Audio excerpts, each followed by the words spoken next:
असली चेहरा। सुमन और राजीव दोनों एक ही कॉलेज में पढ़ते थे। दोनों बीएससी फाइनल में होने के बावजूद अलग अलग सेक्शन में पढ़ रहे थे। उन दोनों की पहली मुलाकात एक लाइब्रेरी में हुई थी। राजीव ने अपनी तरफ से नोट्स देने में सुमन की पूरी मदद की थी। यह बात सुमन को छू गई थी। राजीव वैसे भी लड़कियों से दूर ही रहता था। स्वभाव से शर्मीले राजीव को सुमन का सलीके से रहना पसंद आ गया था। राजीव, सुनो, क्या तुम मुझे एक कप चाय पिला सकते हो? मेरा सिर दर्द से फटा जा रहा है। असल में सिर दर्द का तो बहाना था। सुमन राजीव के साथ कुछ देर रहना चाहती थी। वैसे मैं चाय नहीं पीता, लेकिन चलो तुम्हारे साथ चाय पी लूँगा, राजीव कहते हुए थोड़ा झेंप सा गया तो सुमन मुस्करा दी। कॉलेज की कैंटीन के बेंच पर बैठकर राजीव ने 2 कप चाय ऑर्डर करी। सुमन बातचीत का सिलसिला शुरू करने की कोशिश करने लगी। मेरा मतलब है कि आपके घर में कौन कौन है? जी, मेरा एक बड़ा भाई है और माँ बाबूजी, राजीव ने नज़रें झुकाकर जवाब दिया। यह लड़का कहीं पिछले जन्म में लड़की तो नहीं था? राजीव की झिझक और शराफत देखकर सुमन सोचने लगी। जी, आपने मुझसे कुछ कहा? राजीव ने सवाल किया तो वह कुछ अचकचा सी गई। बिल्कुल नहीं जनाब, आपसे नहीं कहूँगी तो क्या इस कैंटीन की छत से कहूँगी, सुमन बोली। इतने में बैरा चाय ले आया।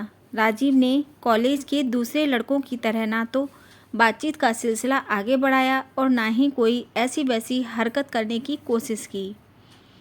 चलो चलें, पीरियड का समय हो गया है शायद, अपनी चाय ख़त्म करते हुए राजीव बोला। तो मजबूरी में सुमन को भी अपनी चाय जल्दी जल्दी पीनी पड़ी। इस मीटिंग के बाद ना राजीव ने कोई दिलचस्पी दिखाई और ना ही सुमन को राजीव से बात करने का मौका मिला। तूने तीर तो बिल्कुल सही निशाने पर लगाया है राजीव। सुमन की एक झलक पाने के लिए लड़के लाइन लगाए खड़े रहते हैं, पर उसने केवल तुझे घास डाली है, राजीव की क्लास के दोस्त उसे छेड़ते हुए। तुम जैसा समझ रहे हो वैसा कुछ नहीं है। उसने मुझसे नोट्स मांगे थे और मैंने दे दिए, बस इससे ज़्यादा कुछ भी नहीं, राजीव ने झल्ला कर कहा। तुमने ना जाने उस लल्लू कबूतर में ऐसा क्या देखा है जाने मन। एक नज़र हम पर भी डाल दो, न जाने कब से लाइन लगाकर खड़े हैं तुम्हारे दीदार के लिए। राजीव के साथ सुमन को देखकर दूसरे लड़कों के सीने पर भी सांप लौट जाता। राजीव, चलो ना कहीं घूम आते हैं। वैसे भी आज गुप्ता सर का पीरियड नहीं होने वाला है क्योंकि वे आउट ऑफ स्टेशन हैं। एक दिन सुमन ने राजीव को अपने पास बुलाकर कहा, पीरियड खाली है तो चलो लाइब्रेरी में चलते हैं, वहीं बैठकर कुछ समय का सही इस्तेमाल करते हैं। राजीव ने घूमने जाने के अरमान पर पानी फेरते हुए कहा तो सुमन ने इसे अपनी हेठी समझ और पैर पटकते हुए राजीव को अकेला छोड़कर चली गई। सुमन को राजीव द्वारा इस तरह साफ इनकार करना बिल्कुल पसंद नहीं आया। अपने साथ हुई इस बेइज्जती का बदला लेने के लिए वह तड़प उठी। बहुत जल्दी ही सुमन को राजीव से अपनी बेइज्जती का बदला लेने का मौका भी मिल गया।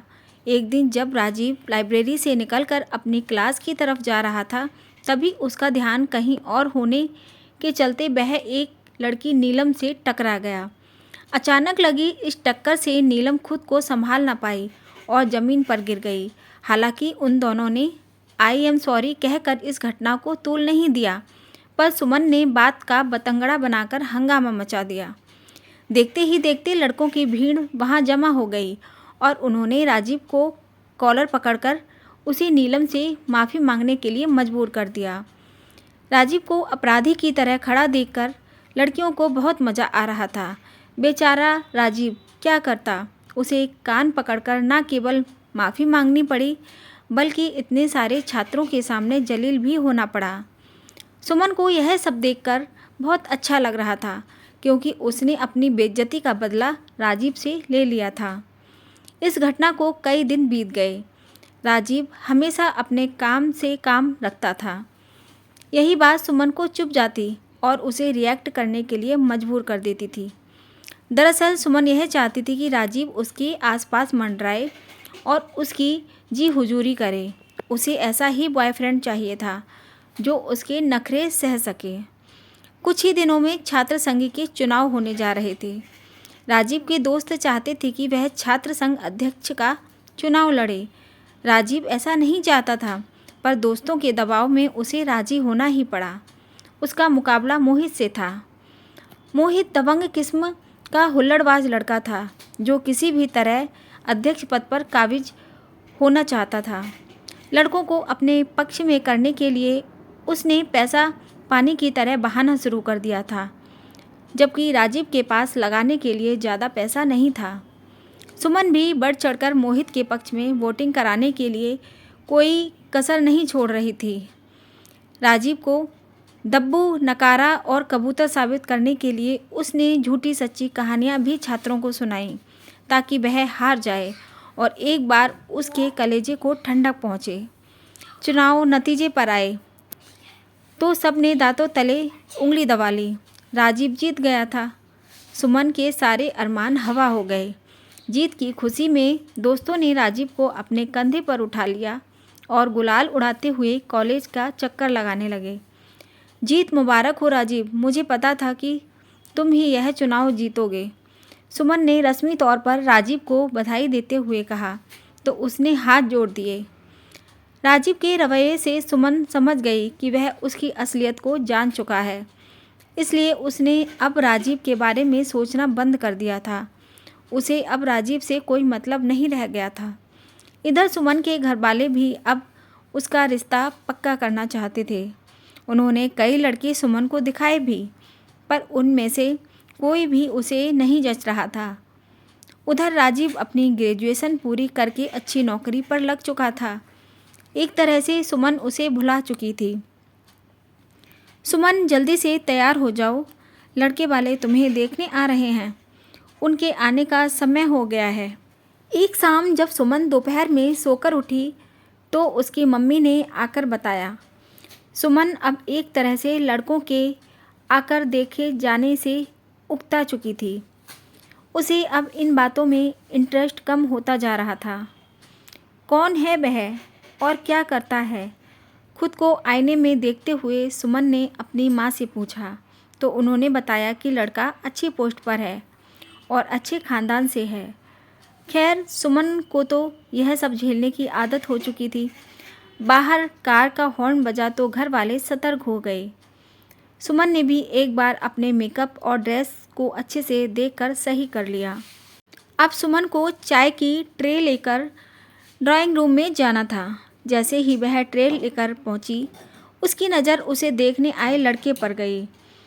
उसे देखते ही वह बुरी तरह से चौंक गई और चाय की ट्रे उसके हाथ से गिरते गिरते बची। राजीव, तुम? दोनों शब्द उसके होठों में फंस कर रह गए थे।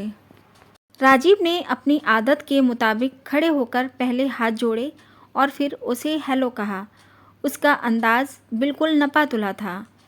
बातों ही बातों में सुमन को पता चला कि राजीव एक अच्छी फर्म में मैनेजर हो चुका है और अच्छी खासी तनख्वाह पा रहा है। सुमन जी, क्या आपको लगता है कि मैं आपका लाइफ पार्टनर बनने के काबिल हूँ? अगर आपका दिल इस बात की गवाही देता हो तो ही हाँ करना, वरना साफ साफ इनकार कर देना। एकांत में जब राजीव ने सुमन से बड़े ही अदब के साथ पूछा तो सुमन जैसे शर्म के मारे ज़मीन में गड़े जा रही थी। उसे लगा जैसे राजीव ने उससे अपनी सारी बेइज्जती का बदला इस एक सवाल से ले लिया हो। यह सवाल तो मुझे आपसे करना चाहिए था।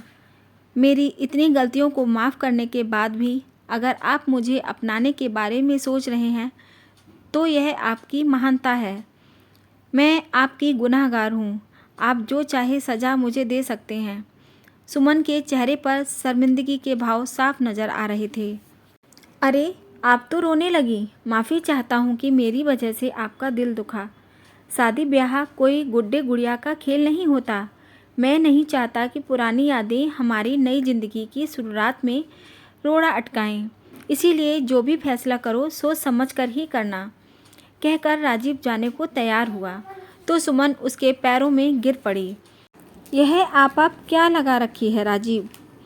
तुम्हारी बीवी बनकर मैं अपने सारे पापों का पछतावा करना चाहती हूँ। क्या तुम मुझे यह मौका दोगे?